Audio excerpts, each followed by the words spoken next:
Maksud ya? Ada. Desi, Hadir. Fitri, Ada Bu. Gadis, Ada Bu. sebelum mulai pelajaran, agar kita lebih semangat, kita hanya di lagu nasional ya. Jadi semuanya. Ini kan lagu apa ya?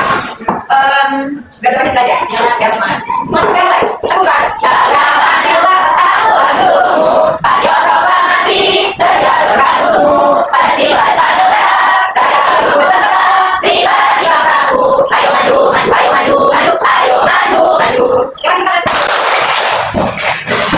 Hari ini kita akan belajar tentang kasus pelanggaran hak asasi manusia.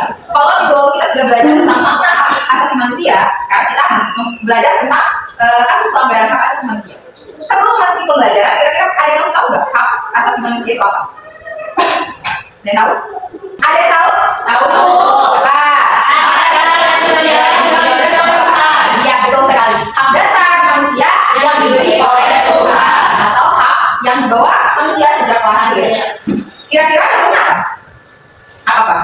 Hak hidup. Hak hidup, Hak pendidikan. hak pendidikan, Kemerdekaan. kemerdekaan, Hak kesehatan, kebahagiaan, kehidupan yang layak, berpendapat itu adalah hak-hak kalian yang kalian miliki sejak kalian lahir. Tujuan pembelajaran kali ini adalah kalian mampu memahami pengertian pelanggaran hak asasi manusia secara komprehensif dan mendalam. Kemudian kalian juga diminta diharapkan mampu mengetahui penyebab pelanggaran hak asasi manusia baik dari faktor internal maupun faktor eksternal. Kemudian kalian diharapkan mampu mengidentifikasi dan menganalisis contoh-contoh kasus pelanggaran hak asasi manusia di Indonesia, dan kalian diharapkan mampu mengembangkan sikap menghargai dan menjunjung tinggi hak asasi manusia dalam kehidupan sehari-hari. Hak asasi manusia seperti yang kalian jelaskan tadi, seperti yang kalian sebutkan tadi, adalah hak dasar yang melekat pada setiap manusia sejak lahir. Nah, pelanggaran hak asasi manusia adalah setiap perbuatan yang mengabaikan, yang mengurangi atau merampas hak dasar seseorang, baik dilakukan oleh individu maupun kelompok, maupun negara. Nah, menghormati hak asasi manusia itu sangat penting dalam kehidupan bermasyarakat dan berbangsa. Hak asasi manusia menjamin martabat setiap individu dan menciptakan keadilan sosial serta mewujudkan kehidupan yang damai. Tanpa menghormati hak asasi manusia akan terjadi ketidakadilan dan konflik. Penyebab pelanggaran hak asasi manusia itu ada dua, yaitu yaitu internal dan eksternal. Internal itu dari dalam diri kita, eksternal itu faktor dari luar. Penyebab internal itu faktor dari individu seperti sikap egois, rendahnya kesadaran hak asasi manusia, dan tidak toleran terhadap perbedaan. Sementara penyebab eksternal itu faktor dari luar seperti penyalahgunaan kekuasaan, ketidaktegasan aparat hukum, dan kesenjangan sosial ekonomi. Penyebab internal pelanggaran hak asasi manusia seperti yang dibilang tadi ada sikap egois. Sikap egois itu berasal dari diri kita sendiri ya. Mengutamakan kepentingan diri sendiri tanpa mempertimbangkan hak orang lain, sehingga merugikan pihak lain. Rendahnya kesadaran akan hak asasi manusia, kurangnya pengetahuan dan pemahaman tentang hak asasi manusia menyebabkan seseorang tidak menghargai hak orang lain. Kemudian yang ketiga adanya sikap tidak toleran. Nah, sikap tidak menerima perbedaan suku, agama, ras, dan budaya dapat memicu diskriminasi dan pelanggaran hak asasi manusia. Dampaknya sangat merugikan, menciptakan perpecahan dan menghambat terciptanya masyarakat yang harmonis dan berkeadilan. Kalau tadi itu penyebab internal yaitu sikap egois, rendahnya kesadaran akan hak asasi manusia yang kita miliki, kemudian intoleran atau tidak toleransi, sekarang penyebab eksternal pelanggaran hak asasi manusia. Yang pertama itu ada penyalahgunaan kekuasaan. Pejabat atau aparat yang menggunakan wewenang secara tidak benar untuk kepentingan pribadi atau golongan, itu penyalahgunaan kekuasaan. Kemudian ada ketidaktegasan aparat hukum. Lemahnya penegakan hukum menyebabkan bahwa pelanggaran hak tidak mendapat sanksi yang setimpal. Kalau di dunia maya, di dunia digital, itu harus menjaga jempolnya, jarinya.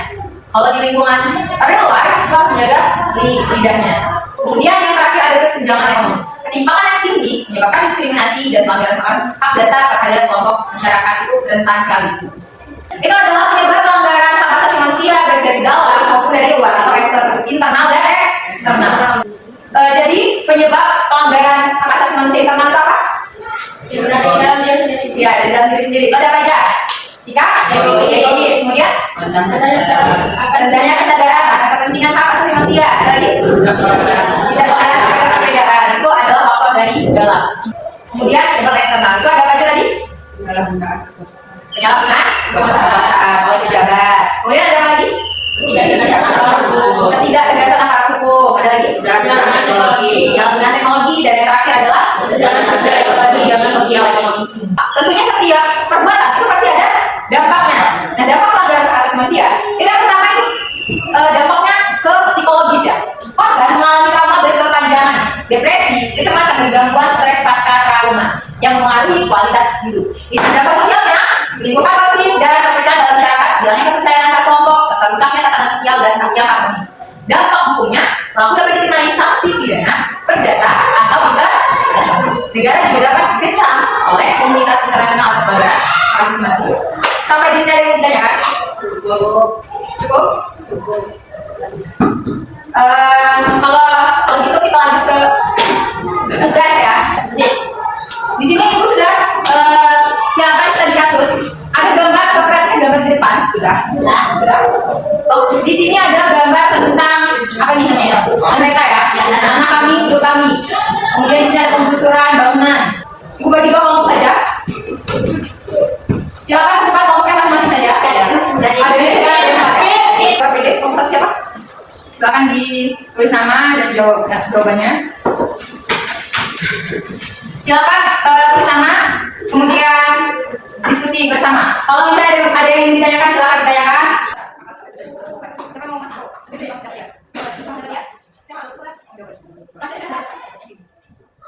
Dapat pengusuran dari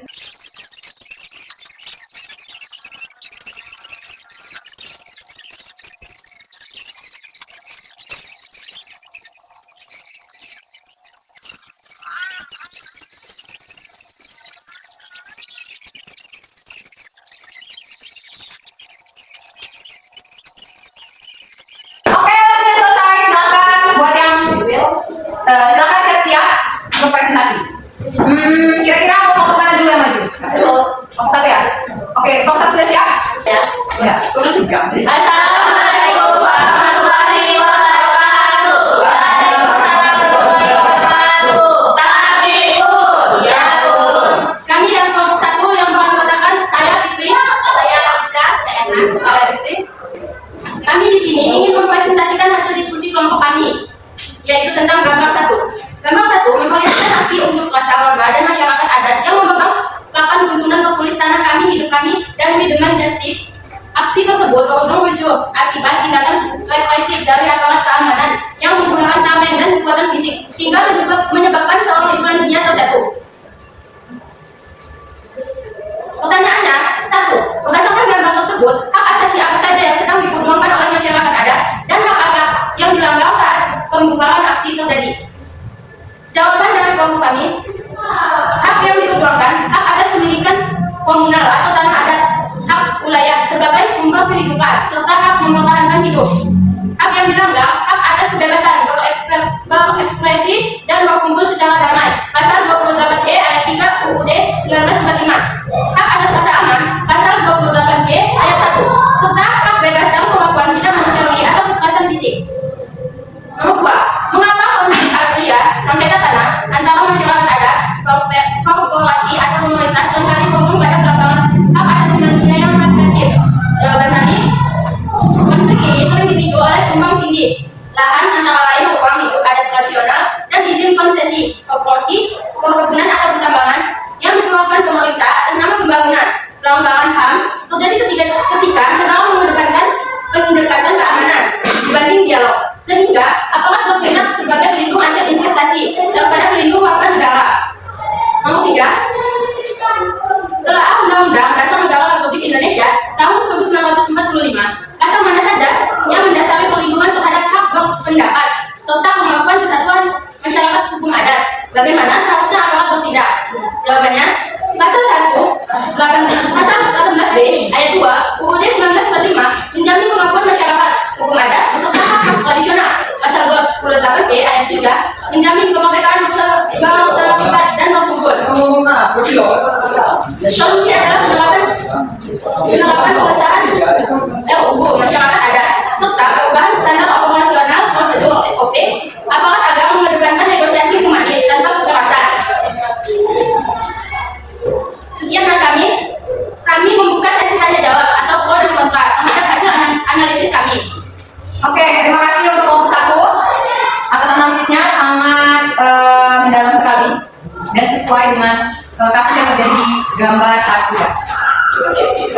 Silakan untuk kelompok 2, silakan memberi tanggapan baik itu pro atau kontra terhadap hasil analisis kelompok 1. Boleh 1 atau 2 penanya atau yang beri tanggapan. Silakan. Saya dari kelompok 2 ingin berpendapat. Saya setuju dengan pendapat kelompok 1. Pembangunan jalan tol dan bendungan di lahan tersebut adalah demi kepentingan konektivitas ekonomi lingkungan warga di daerah ini. Jika proyek strategis nasional harus dilakukan hanya dengan klaim tanah adat yang tidak punya sertifikat hukum resmi, wilayah kita tidak akan pernah maju. Bukankah kepentingan masyarakat luas harus didahulukan? Boleh. Gimana kalau langsung jawab atau ditampung dulu? Tampung aja. Tampung aja. Ya. Oke, langsung ya. Lanjut, ada lagi? Saya tidak setuju dengan pencabutan kelompok 1. Kenapa? Karena aparat keamanan digaji menggunakan uang pajak hampir untuk melindungi warga negara. Mengapa dalam gambar tersebut aparat justru sikap represif menggunakan tabing dan melakukan kekerasan fisik terhadap ibu-ibu dan masyarakat sipil yang tidak bersenjata? Bagus sekali. Silakan diskusi.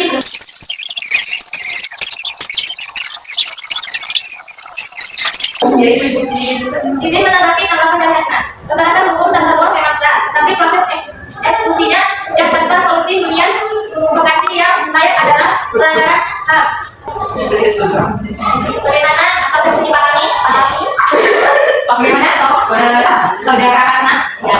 Bisa dipahami ya? Jawaban selanjutnya? Jadi saya ada izin menanggapi tanggapan dari Gadis. Kami sepakat bahwa penggusuran ini sangat mencederai hak perlindungan anak. Tindakan mendadak seperti ini menghancurkan stabilitas tumbuh kembang mereka. Tanggapan kami, sebelum pembongkaran dilakukan, pemerintah daerah wajib memastikan pemenuhan jaminan sosial. Anak-anak dipindahkan ke sekolah baru di dekat busur relokasi. Dokumen untuk terbuka mereka dibantu pemulihannya dan diberikan pendampingan psikologis trauma untuk memulihkan kesehatan mental mereka. Ini saja dari kelompok kami. Oke, cukup ya. Sudah bagaimana kelompok 1 dari pro dan kontranya? Apakah bisa dipahami dan bisa diterima tanggapan dari kelompok 1? Ya, Bisa ya? Oke, tepuk tangan untuk semuanya. Kelompok 1 sudah bagus sekali. Di sini kita bisa melihat pentingnya asas proporsionalitas dalam hak asasi manusia. Negara memang memiliki hak menguasai bumi untuk makmuran rakyat. Itu tertuang dalam pasal 23 Undang-Undang Dasar 1945. Tetapi pelaksanaannya tidak boleh menegasi hak hidup masyarakat lokal. Perlindungan hukum terhadap masyarakat harus setara dengan perlindungan terhadap investasi. Mungkin itu saja dari kelompok kami. Kami akhiri. Wassalamualaikum warahmatullahi wabarakatuh. Next, kelompok 2. sebelumnya Assalamualaikum warahmatullahi wabarakatuh. Waalaikumsalam warahmatullahi wabarakatuh. Perkenalkan dari kelompok 2, saya Gadis dan Eka saya bukan sebuah alat berat atau eskavator yang sedang menentukan bangunan semi permanen milik warga miskin kota. Di sisi depan, sebuah keluarga yang terdiri dari orang tua dan anak-anak kecil terduduk lesu di tanah. Dikelilingi bahkan rumah tangga yang berantakan, sementara petugas keamanan diberi mengawasi di belakang. Pertanyaannya, pertama itu, apakah penggusuran pemukiman tanpa penyediaan hunian relokasi yang layak dapat dikategorikan sebagai pelanggaran HAM? Berikut adalah argumen kami, yaitu ya, penggusuran paksa secara semena-mena dikategorikan sebagai pelanggaran HAM telah dalam ranah hak ekonomi, sosial, dan budaya atau ekosok. Berdasarkan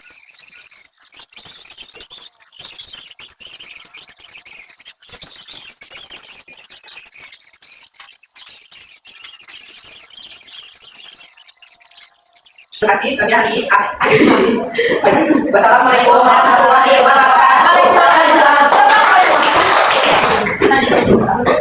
Kita sampai di penghujung materi penutup dan pesan terpenting. Nah, kita harus menghormati yang namanya hak asasi manusia. Menghormati dan melindungi hak asasi manusia adalah tanggung jawab setiap warga negara untuk menciptakan masyarakat yang adil. Peran kita sebagai generasi muda, penerus bangsa, kalian harus memiliki peran penting dalam menjaga dan memperjuangkan nilai hak asasi manusia di lingkungan sekitar. Jauhi sikap egois, intoleran, dan tindakan kesadaran akan pentingnya hak asasi manusia dalam kehidupan sehari-hari. Dan mari kita jaga hak asasi manusia dan kehidupan yang adil dan damai bagi seluruh bangsa Indonesia. Terima kasih. Jika tidak ada pertanyaan lagi, kita tutup dengan mengucap lafaz hamdalah. Karena tidak ada lagi yang ingin ditanyakan, ibu akhir ya. Wassalamualaikum